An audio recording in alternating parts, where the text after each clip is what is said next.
There is a photograph of Harry Oppenheimer taken late in his life where he is standing in a dark suit with the stillness of a man who had spent decades learning how to look calm while entire industries moved at the sound of his name.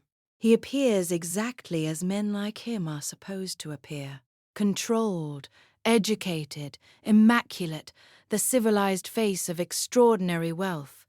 But the image becomes more unsettling the longer you look at it, because the fortune behind that calm was built in one of the darkest and most divided countries on earth. And Harry Oppenheimer spent his entire life trying to stand above that darkness without ever fully escaping it. He was richer than presidents, more influential than many elected leaders, and outwardly more thoughtful than most of the men who defended the world that made him powerful. He spoke the language of reform, reason, and responsibility. He looked like the sort of man history might spare, and yet he remained the heir and guardian of a mining empire built on race, labor, and extraction in South Africa. He did not fit the easy role of villain, which in some ways made him harder to judge. Because Harry Oppenheimer was not simply a brutal man, thriving in a brutal system. He was something more complicated and for that reason more haunting.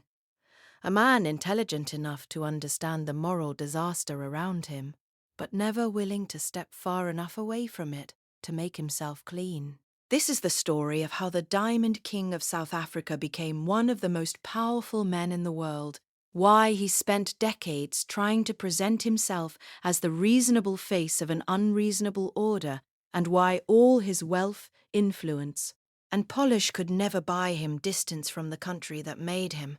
Because this is not just the story of a fortune. It is the story of what happens when a man inherits power so vast that it begins to look like destiny, only to discover that destiny can trap as much as it elevates. Part 10. The Child of a Fortune. Harry Frederick Oppenheimer was born on October 28, 1908, into a world where wealth was already becoming a kind of private government. Some boys are born into families. Harry was born into an institution in the making. His father, Ernest Oppenheimer, was not merely successful. He was building one of the most powerful business empires in southern Africa, the kind of empire that did not just enrich a household, but began to shape the structure of an entire country. Gold, diamonds, finance, political access, industrial power. These were not distant adult concerns that hovered outside Harry's childhood. They were the atmosphere in which that childhood took place. It is difficult to overstate what that does to a person from the beginning. When a child grows up in a house like that, he learns very early that the world is arranged in layers. Some people wait for events to happen, other people influence them. Some families discuss prices, other families help set them. Some names appear in newspapers, other names determine what the newspapers cannot afford to ignore. Harry grew up with that second kind of name. Before he had any chance to decide who he wanted to be, he was already marked as the continuation of something larger than himself. The Oppenheimers were not merely rich in the decorative sense. This was not a family of inherited estates and sleepy portraits whose power was nostalgic rather than active. Their power was modern, corporate, expanding. It moved through companies, through mining concessions, through stock, through mergers, through access to political figures, through the ability to reach into the ground and pull out the substances that states, banks, jewelers, and empires all desired. That distinction matters. Old aristocratic wealth can be static.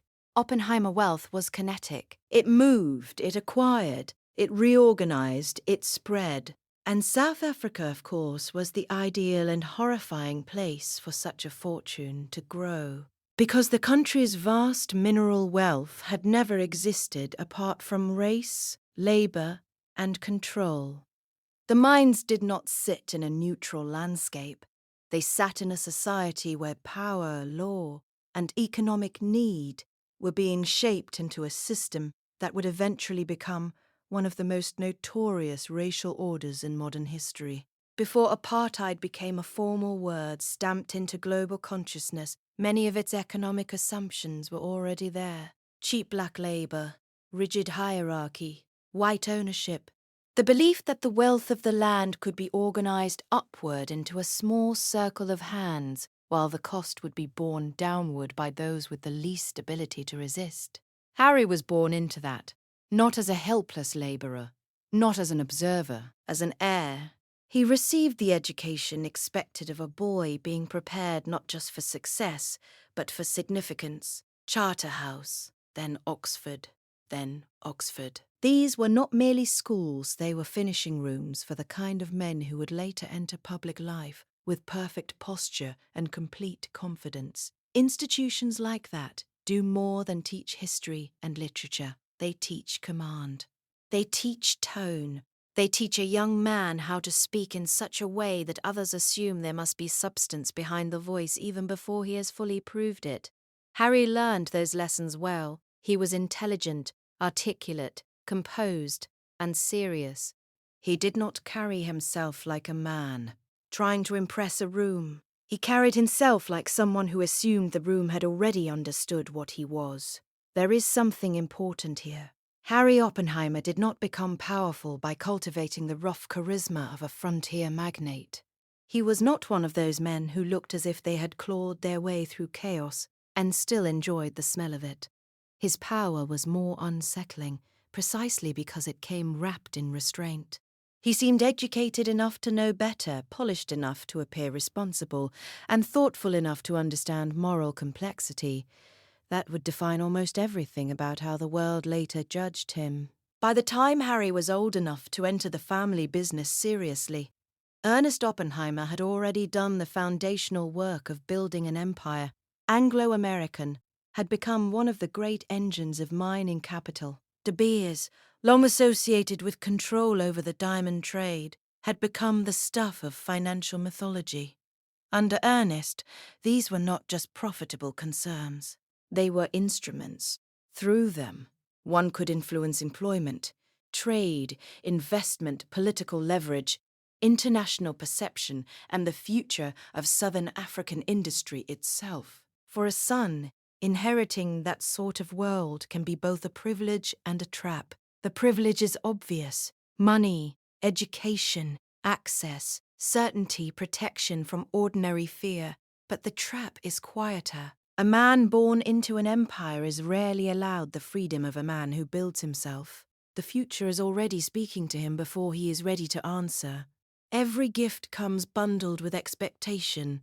Every advantage narrows choice as much as it expands it. Harry Oppenheimer was never going to disappear into obscurity, never going to become an ordinary professional, never. Going to live a life unmeasured by the scale of what stood behind his name. He was expected to inherit, guide, expand, and preserve. That is not a simple burden, even when it comes wrapped in comfort. What makes Harry particularly interesting is that he seems to have understood early that the old style of raw industrial power would not be enough for the era he was entering. The 20th century was changing. Business leaders could no longer simply be owners. They had to become interpreters, public figures, national voices, men who explained why vast private power should be trusted. Harry had the temperament for that, in a way many businessmen did not. He was calm where others were blunt, measured where others were ideological. He could speak to politicians, journalists, foreign investors, and liberal critics without sounding either panicked or doctrinaire. He looked like the future of respectable capitalism. Part 9. The heir becomes a public man. There are heirs who simply inherit, and there are heirs who improve the inheritance by making it appear more civilized than it was at the point of acquisition. Harry Oppenheimer belonged firmly to the second category. He did not found the empire. He refined it. He made it legible to a changing world. That required intelligence. It required discipline. It also required something else: the ability to stand inside contradiction without visibly flinching. As Harry rose within Anglo-American and De Beers, he became one of the most important businessmen in South Africa, then one of the most important businessmen in the world. The companies he helped lead were not minor or symbolic. They sat close to the center of the country's wealth, and therefore close to the center of its political life. Mining in South Africa was never merely an economic sector. It was an entire architecture. Towns, labor patterns, rail systems, export routes, financial markets, political alliances, class structures. To control large parts of that system was to possess something close to parallel authority. Harry's genius was not theatricality. It was legitimacy. He could make extraordinary concentrations of power appear almost reassuring. He seemed serious, thoughtful, responsible, a steward rather than a predator. This mattered because South Africa, as the century unfolded, became harder and harder to defend morally. The world could forgive inequality at a distance for a long time if it was hidden behind complexity, but it was far less willing to forgive racial hierarchy once it became obvious, explicit, and violently enforced. Men like Harry were therefore valuable not only for what they controlled, but for how they looked controlling it. He gave the mining empire a face that foreign observers could still imagine reasoning with. And to a degree, that image was grounded in reality. Harry Oppenheimer was not a crude racial ideologue. He was not one of those men who seemed to enjoy domination in an emotional or theatrical sense. He often presented himself as more liberal than the ruling Afrikaner, nationalists who hardened apartheid into official doctrine. He opposed aspects of their vision. He supported causes and institutions that suggested he understood the need for a less brutal future. He entered Parliament and aligned himself, at least in part, with opposition politics. He could speak persuasively about reform, responsibility, and the dangers of extremism. This is where many simplified versions of his life go wrong. They either make him a secret hero trapped in the wrong environment, or they turn him into just another mining tyrant with better tailoring. Neither version is good enough. Harry was more substantial than the first and more complicated than the second. He genuinely was different from many of the men around him. He genuinely did understand more clearly than most that South Africa's racial order was both morally corrosive and politically unsustainable. The problem is that understanding the danger of a system is not the same thing as being willing to dismantle the structures from which you benefit most. That is the hinge on which his whole story turns. Because Anglo-American and De Beers did not float above South Africa, they were inside it, deep inside it. Their profits depended on labor arrangements formed over generations.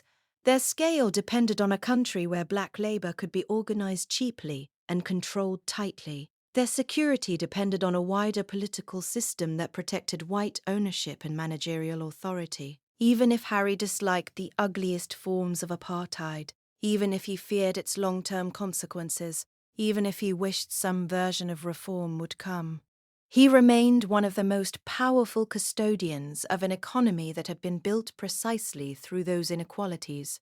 This is why he is harder to dismiss than a simple fanatic, but also harder to absolve than a conventional reformer. A fanatic announces his ugliness and history places him quickly. A cautious liberal billionaire working inside a monstrous system is more difficult. He can point to his better instincts, his more reasonable statements, his occasional resistance to the worst men in the room. He can say often truthfully that he wished to prevent disaster. But all the while the dividends continue, the structures continue, the wealth continues. Harry spent decades occupying that moral middle. From his point of view, no doubt, this felt like responsibility. He believed in evolution rather than rupture, managed transition rather than collapse, pressure rather than explosion. He seems to have thought of himself as one of the men capable of helping South Africa move from one age to another without descending into total catastrophe. Many people believed him, some still do. But there is another way to see that same posture, not as courage, but as the instinct of a man determined that history should move only at a speed that would not threaten the architecture of his own world. And history rarely enjoys being managed forever. Part 8. diamonds, gold, and the performance of permanence. To understand the scale of Harry Oppenheimer's influence, it is not enough to say that he controlled mining wealth. Many rich men have controlled mines. What made the Oppenheimer world extraordinary was the combination of material power and symbolism. Gold is not just metal. Diamonds are not just stones. They come wrapped in fantasy. Gold suggests safety, reserve, civilization, permanence. Diamonds suggest love, rarity, status, devotion, eternity. To control the supply, pricing, and global meaning of such things is to do more than run a business. It is to interfere with imagination itself. De Beers, in particular, understood this better than almost any corporation of the 20th century. It did not simply participate in the diamond trade. It shaped it through central selling arrangements, market control, scarcity management, and some of the most effective advertising strategies ever devised. Diamonds were transformed into emotional necessity. The stone on an engagement ring came to feel timeless, inevitable, almost sacred. But there was nothing inevitable about it. It was one of the most successful acts of commercial myth-making in modern history. Harry inherited and advanced that machinery. He understood that the strongest empires are not built only on what they sell, but on what people feel when they buy it. The diamond was no longer merely a hard mineral cut from the earth. It became a promise, a ritual, a social expectation, an object through which desire and devotion could be performed. That transformation generated staggering wealth, and Harry stood near the center of it. But here, too, the contradiction deepens. The romance surrounding diamonds, the glow, the polished shop window, the language of eternity, all of it stood at an immense distance from the realities of extraction. Mines, labor compounds, managerial hierarchies, racial ordering, bodily risk, controlled movement, economic dependency, the public mythology of the product and the lived reality of its production existed on opposite emotional planets. Harry, more than almost anyone, occupied the bridge between them. He was the man who could attend elegant functions in London or New York, while the profits being toasted originated in a South African order built on inequality so stark it could not be discussed honestly at the same table. This is one of the reasons his public style mattered so much. He was not merely a businessman. He was an interpreter between worlds that should have been morally impossible to reconcile. Sophisticated Western capital needed men like him. Men who could speak the language of markets and civilization, while softening the uglier truths underneath. Men who could say, in effect, yes, the situation is complex. Yes, reform must come. Yes, one must be realistic. Yes, chaos helps no one. It is astonishing how often power survives simply by placing a calm man at the microphone. And yet there was no way for Harry to remain entirely untouched by the underlying ugliness because he was too intelligent not to see it. That is what prevents his story from becoming bland or purely corporate. He knew. He knew too much to hide forever behind abstraction. That fact seems to have pushed him toward a certain kind of public seriousness. He did not want to be remembered only as a merchant of stones and ore. He wanted to be understood as a national figure, perhaps even as a conscience of sorts within his class. That ambition would define much of the next phase of his life. Part 7. The respectable face of power. Harry Oppenheimer entered public life in a way that revealed something deep about him. He did not wish to remain only behind the curtain. He served in Parliament. He spoke publicly on national questions. He positioned himself not as a reckless populist or a partisan firebrand, but as a voice of reason. This made sense. His strengths were never emotional performance or ideological purity. His strengths were steadiness, clarity, intelligence, and the ability to sound as though he had already considered the alternatives more carefully than everyone else in the room. In another country, in another century, a man like Harry might have become the ideal industrial statesman, the wise capitalist who understood that prosperity carries obligations, that reform is sometimes necessary, that long-term stability requires concessions and intelligence. There are societies in which that role can be honourable. South Africa was not such a society. The depth of injustice there made moderation treacherous. To be measured in the middle of a national moral emergency is not always to be wise. Sometimes it is. Simply to be insulated, that was Harry's problem. He could never fully escape the fact that his reasonableness was funded by a system that had already pushed millions of people past the point where patience sounded noble. The more he spoke about gradualism, the more obvious it became that gradualism was easiest to recommend from above. A businessman living in comfort can afford to fear disruption. A labourer living in dispossession may not have that luxury. Still, Harry appears to have believed sincerely that he was serving South Africa by pressing for a less destructive path. He saw, perhaps earlier than some of his peers, that white South Africa could not go on forever as it had. He understood the cost of international condemnation. He understood that economic isolation and political rigidity could destroy the country and not incidentally damage the industrial order his family had helped build. He wanted reform before collapse, adjustment before revolution, inclusion before explosion. These were not absurd desires. The problem was that they were always tied to preservation. Reform, yes, but not the kind that would tear the floorboards out from under the house. It is possible Harry thought that was realism.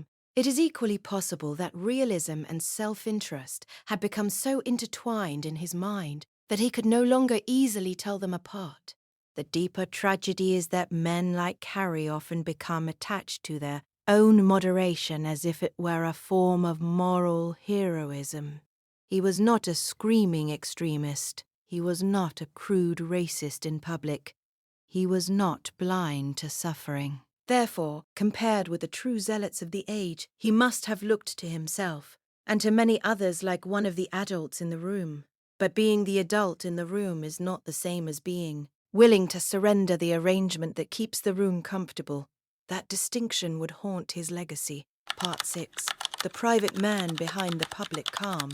There is another layer to Harry Oppenheimer that makes the story heavier. Public men of his type often look emotionally self-contained, to the point of near abstraction. They appear to have no private weather.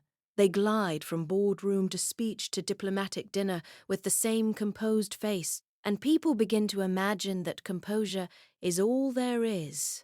But no one lives at that altitude without paying some price for it inwardly. The question is where the price is hidden. Harry's family life outwardly reflected the expectations of class and continuity.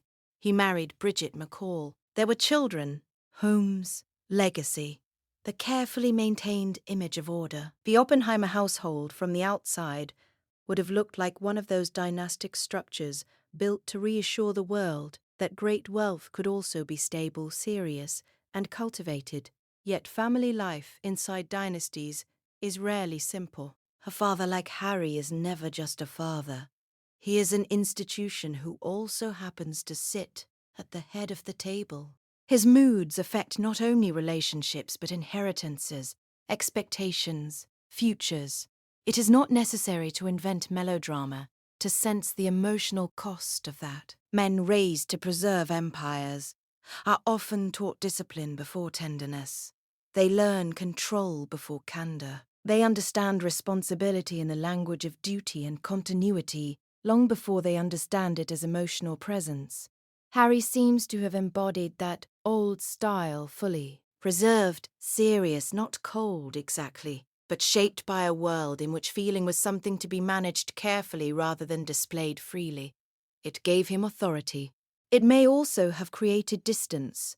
That distance becomes more striking the older such men grow. At the height of their power, constant motion disguises it. There are meetings, speeches, crises, negotiations, ceremonies, decisions. Importance itself can substitute for intimacy, but eventually the pace slows, and what remains is the question that waits for many powerful men once the machinery quiets. Who are you when the institution is not speaking for you? Who remains close when usefulness recedes? What, exactly, have you built in human terms that is not made of stock, stone, or reputation? Harry's life does not present itself as openly lonely in the way some ruined old celebrities do. He did not end as a public relic wandering through the debris of former glamour. His loneliness, if we can call it that, was of a more restrained and elite kind. The loneliness of a man who is almost never alone, and yet perhaps never entirely seen, apart from the scale of what he represents. The loneliness of being always understood in relation to the empire. Harry the heir, Harry the chairman, Harry the statesman-industrialist, Harry the symbol of South African capital. Such identities become cages even when they are gilded. And perhaps that is part of what makes the late photograph so compelling. He looks composed but also sealed, a man fully inhabiting a role that by then had become indistinguishable from the self. Part 5. The Gathering Storm. By the later decades of the 20th century, South Africa was no longer a country whose contradictions could be managed discreetly by elite consensus. The pressure had built too high. Resistance was growing internally. International condemnation was intensifying. The moral argument against apartheid had become impossible to neutralize. With the usual language of complexity and order, the country was hardening and fraying at the same time. Police repression, detentions, censorship, unrest, exile, sanctions, mounting instability. The old world was beginning to feel cornered. For Harry Oppenheimer, this was not simply an abstract political problem. It was a personal and historical one. He stood at the summit of a system that was losing legitimacy faster than men like him could repair it. His instinct, as always, was not theatrical defiance but controlled response, reform, pressure, responsibility. Avoid the worst outcomes. Do not let the country destroy itself. Do not let the economy collapse. Do not let radicalism consume everything. These were the instincts of a steward. But again, stewardship for whom? Stability, on whose terms? Reform preserving what? Those questions became harder to evade as the crisis deepened, because once injustice becomes too obvious, the language of order begins to sound less like wisdom and more like fear. Not fear of suffering, fear of change. And the more the old elite argued for gradual movement, the more many people heard the same old message underneath. Wait, not yet. Be reasonable. Let the powerful prepare themselves. That was always the flaw in Harry Oppenheimer's position. However sincere he may have been, his vision of change never quite escaped the gravity of his own class interest. He could imagine a better South Africa, but not one arrived at through the uncontrolled shattering of the structures that had made families like his rich, central, and secure. He wanted transition, but transition with guardians. Reform, but administered by serious men. History, but supervised. History almost never agrees to that in the end. Part 4. The world moves faster than their men who thought they could guide it. There comes a moment in the life of almost every old order when the people who believed themselves to be its careful managers realize that management is no longer enough. The language still sounds polished. The rooms still look impressive. The men still wear the same suits, sit at the same tables, and speak with the same grave confidence about stability and responsibility. But the words are losing force. History has begun moving elsewhere, in the streets, in prisons, in labor, unrest, in foreign capitals, in underground networks, in the private anger of millions who have already waited too long. That was the world Harry Oppenheimer found himself facing as South Africa moved deeper into the final decades of apartheid. This was not the kind of crisis a man like Harry could solve by being smarter than the room. He had spent much of his adult life succeeding precisely through intelligence, composure, and the ability to make vast power appear rational. But rationality is not always enough when the foundations beneath a nation are morally rotten. There are times when moderation begins to look less like wisdom and more like a very sophisticated form of self-protection. Harry seems to have understood better than many of his peers that apartheid was not sustainable forever. He knew that. He knew the country could not remain isolated from the rest of the world indefinitely. He knew capital itself would eventually suffer under the weight of sanctions, instability, and international disgust. He knew that a system built on permanent racial domination was courting something violent and irreversible. The problem was never whether he understood the danger. The problem was what he was willing to risk in order to confront it. And that is the part of the story that turns him from a mere industrial titan into something more tragic and more morally difficult. Because the answer, in the end, appears to be not enough. Harry Oppenheimer represented a particular kind of white South African power, not the loudest, not the crudest, not the most ideologically intoxicated. He was not the man pounding the table and declaring racial hierarchy a civilizational necessity. He was not the swaggering minister of repression. He was the man in the tailored suit who looked at such men with a mixture of disapproval and anxiety and believed, perhaps sincerely, that the country needed a calmer, more intelligent path. But calmness is not innocence. Intelligence is not absolution. There are historical moments when the moderate custodian of unjust power becomes more useful to the system than the fanatic, because he extends its life by making it look reformable. That possibility hangs over Harry's later years like a shadow he never entirely outran. As the anti-apartheid struggle intensified, businesses faced growing international scrutiny. Foreign investors became more cautious. Governments debated sanctions. Activists, students, unions, churches, journalists, and liberation movements were forcing the world to look directly at South Africa in a way that no amount of elegant deflection could permanently avoid. Harry Oppenheimer, as one of the country's most recognizable business figures, became not merely a participant in this world, but one of its interpreters. People wanted to know what he thought because he sat at the center of wealth and seemed, unlike many others, to possess a conscience. That combination gave his words unusual weight. But words are dangerous things in such circumstances. Speak too softly, and you look complicit. Speak too sharply, and you threaten the class structure that made you possible. Harry chose, as he often did, the language of measured reform. He supported changes. He understood the need for accommodation. He feared extremism from the ruling order and from the forces that might replace it if change came too late.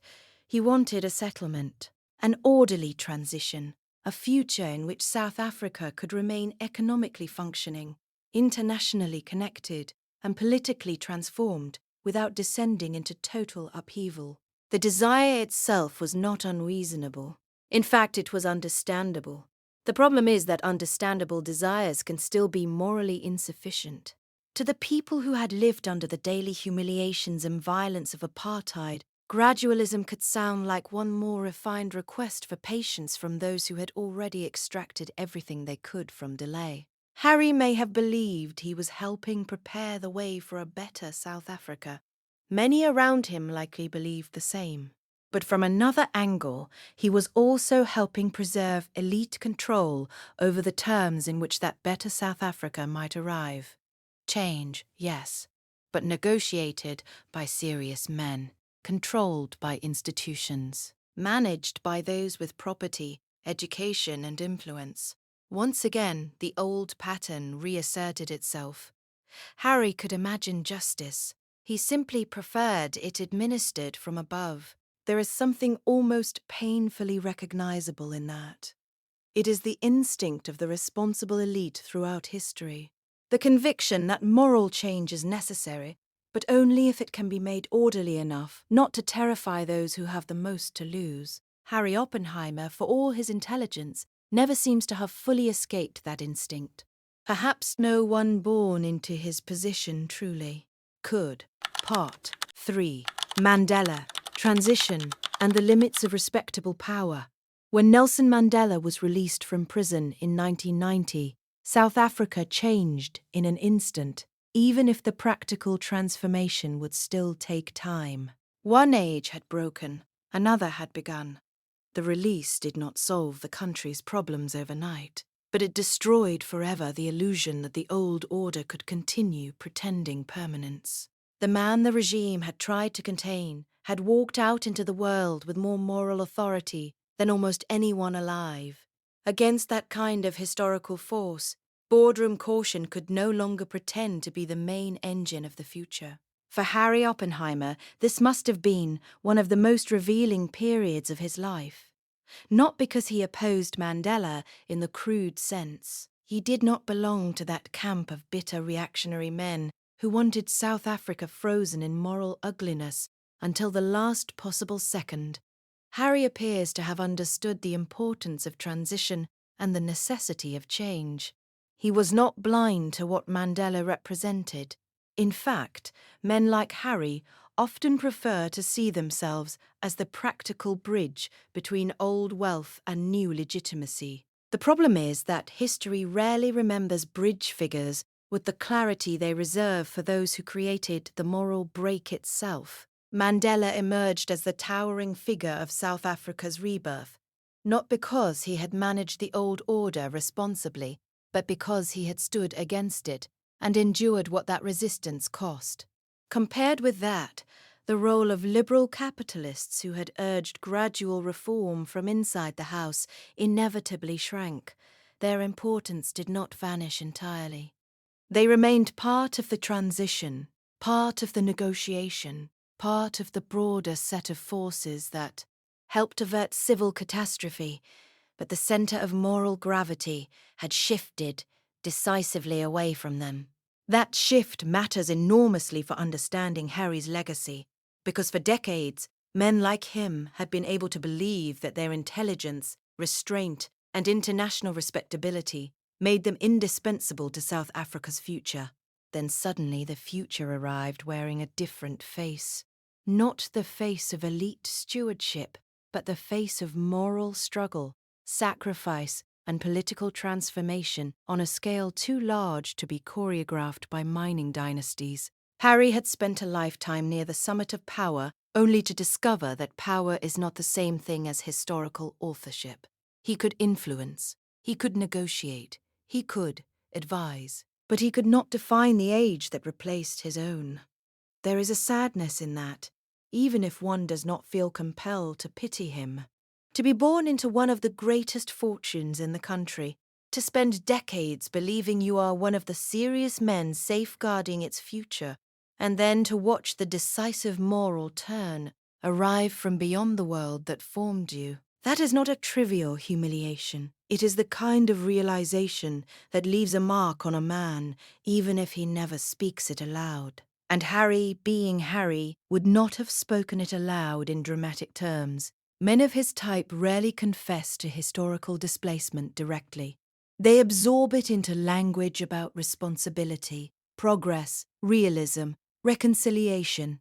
They preserve dignity. They remain composed, but composure is not the same as ease. The transition to majority rule, the election of Mandela, the dismantling of formal apartheid, all of it must have forced Harry to confront a question he had spent much of his life carefully navigating, without fully resolving. Had he truly helped move South Africa toward justice, or had he merely helped the old order survive long enough to negotiate a softer landing for itself?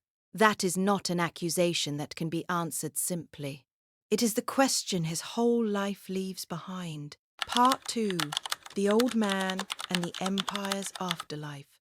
By the 1990s, Harry Oppenheimer was no longer simply a corporate leader. He had become a patriarchal symbol, one of the last surviving figures from a generation that had shaped modern South African capitalism in its most consequential years. He had the air of someone who had moved beyond ordinary competition into legacy. Older men of that stature are often treated with a mixture of reverence and caution. They become larger than their offices. Their names carry the residue of decades. They are listened to not merely because they hold power in the immediate sense, but because they seem to embody the accumulated authority of an age. Harry fit that description perfectly. He remained cultured, thoughtful, and publicly serious. The old image endured: the civilized magnate, the liberal businessman, the elder statesman of mining wealth. But the country around him had changed irrevocably. The formal structures that had underwritten so much of white South African power were falling away. The Oppenheimer empire itself would continue in altered form, but it would do so in a South Africa where the moral assumptions of the old order could no longer be spoken with the same confidence. That meant Harry's final years were lived in a strange historical light. He had not been destroyed. He had not been disgraced, but the world that had made his life coherent was gone. This is often where great fortunes reveal their deepest loneliness. Wealth can outlast regimes, companies can outlast constitutions, family names can survive revolutions, but coherence is harder to preserve. The meaning of a life changes when the moral weather of the world shifts beneath it. Acts that once looked like stewardship begin to look like management of injustice. Moderation that once looked wise begins to look compromised. Even philanthropy, culture, and public service can start to seem like refinement layered over extraction rather than an escape from it. Harry appears to have remained active, respected, and engaged in his later years. He did not become some bitter relic, denouncing the new South Africa in tones of aristocratic grievance. That would have made him simpler. He stayed intellectually serious. He remained, by all appearances, a man determined to carry himself with dignity to the end. But dignity can coexist with unresolved contradiction. In fact, sometimes dignity is the last shield behind which contradiction survives, and contradiction was always his truest inheritance. Not the diamonds themselves, not the gold, not the companies. Contradiction. Harry Oppenheimer was born into wealth so immense it made him appear almost sovereign, yet that sovereignty was built inside a society whose structure was profoundly diseased. He was more decent than many of the men around him, but never decent enough to abandon the arrangements that secured his class. He was more thoughtful than most reactionaries, but thoughtfulness did not make him radical. He was internationally respectable, but respectability did not erase what his empire rested on. He wanted South Africa to change, yet feared the kind of change that would arrive without elite supervision. He was, in short, a man who saw the darkness and spent his life trying to stand near it without being fully claimed by it. That is not a stable position in history. Eventually, history decides whether the distance you kept was real or merely cosmetic. Harry Oppenheimer died in 2000 at the age of 91. He had lived long enough to see South Africa become a democracy, long enough to see Nelson Mandela become president, long enough to watch the official structure of apartheid collapse, long enough to understand that the age of white mining dynasties ruling national destiny with near-sovereign confidence was over. He left behind immense wealth, deep institutional influence, and one of the most complicated reputations in modern South African history. His obituaries were respectful. Men like Harry Oppenheimer usually receive respectful obituaries: industrialist, philanthropist, statesman, businessman, mining titan, public figure, patriarch, and all of those words contain truth, but they do not fully answer the larger question. The larger question is what kind of life it was, morally, to stand where he stood and do what he did.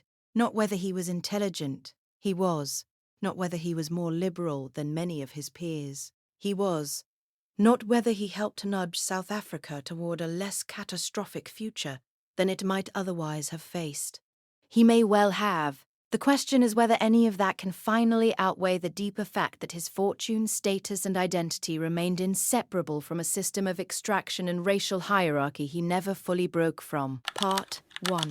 What remains when the diamonds are no longer enough? The tragedy of Harry Oppenheimer is not that he failed by the ordinary standards of the world. By those standards, he was one of the great winners of his age. He inherited extraordinary power and increased it. He moved among presidents and prime ministers. He presided over companies that helped shape the world economy. He enjoyed prestige, wealth, security, family continuity, and a level of influence so far beyond normal life that it is hard even to translate into ordinary terms. He died old, respected in many circles, and far from ruined. If success were measured only in assets, access, and institutional durability, Harry Oppenheimer's life would look almost untouchable. But tragedy is rarely about assets. It is about contradiction. It is about the distance between the life a man appears to live and the moral reality that underwrites it. Harry Oppenheimer spent much of his life looking like the answer to South Africa's problem, rather than one of its most sophisticated expressions. That was his gift. He could embody power without seeming crude. He could represent capitalism without sounding vulgar. He could speak of reform without sounding revolutionary. He could look, to the outside world, like the kind of man a country in trouble might trust. And yet, beneath all that polish, was a harder truth he never quite escaped. He was still the guardian of an empire built inside one of the modern world's deepest systems of inequality. He did not create all of that darkness, but he inherited it, benefited from it, stabilized it, and tried to manage its consequences without ever fully leaving it behind. That is what makes him tragic in a way that is more unsettling than simple villainy. Villains are easy. They relieve us of the burden of thought. Harry does not. He forces a more uncomfortable question. What do we do with the man who is clearly better than the worst forces around him, yet still never becomes good enough to break with the arrangement that gives him his place in the world? Perhaps the most honest answer is that we remember him as he was, not a monster, not a redeemer, a man of extraordinary intelligence and self-command, who spent a lifetime standing in the half-light between conscience and complicity, a man who understood more than most and sacrificed less than history ultimately required, a man whose moderation was real, whose decency was partial, whose civilization was genuine, and whose entanglement was permanent. The Diamond King, who could not escape South Africa's darkness because that darkness was not simply outside his window. It ran beneath the ground that made his fortune, through the institutions that sustained his power, and into the very language by which he tried to make himself appear separate from it. That is why his story lingers. Not because it offers a clean moral lesson, but because it refuses one. Harry Oppenheimer lived the kind of life millions envy in the abstract. Wealth, status, influence, legacy. But by the end, none of it could buy the one thing his reputation needed most: clear moral distance from the world that made him possible. He had diamonds, gold, estates, influence, and the ear of governments. But there are some things even the richest men cannot purchase once history begins, asking harder questions about the ground beneath their throne. And Harry Oppenheimer, for all his intelligence, all his polish, and all his power, spent a lifetime learning that too late.